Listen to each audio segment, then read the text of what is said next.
बच्चे का क्या दिया एक आगे तो लगता है पूछ रहा आई बहू का बात बा ए चाची पहले का बात बा बाद में कहियो पहले बताओ कुछ पिया नहीं बेटा पिया नहीं ना हो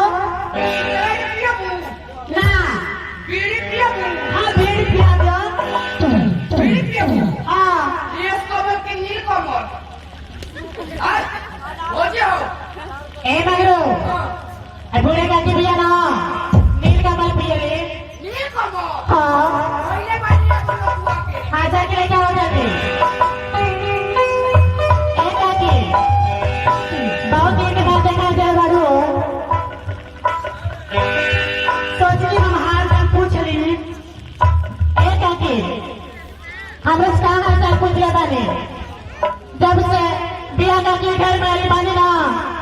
हमारे काम करते तो दिन रात लग जाता रोज हम क्या बताए हाँ कबे ने कहा नहीं कि देखा ना नैहर में रहली तो कितना भरत पूरा लागत रहली अब ससुर में आके न देह बुझाता न नाक बुझाता पूरा हड्डी हो गई बारू हाँ ये कहके बस हम क्या बताए ये घर में सिर्फ हमारे काम करे के पड़ला हम अपनी दीदिया तो बाप रे बाप सुबह उठ के नहा धोआ के ये बीच लगा के पता ना कर मार्केट कौन काम रहा कौन काम नहीं सबकी दिन गाड़ी मार्केट करे हाँ देखा बनी तू तहार जिंदगी ऐसने कट जाई एक आके तो कहा कर सकता नहीं हो हमें सलाह माना जान करो तू ही घर से अलगा हो जा एक आके तू ये क्या कर रहे बाड़ो ऐसा घर में जाने में लगल बाड़ो का करी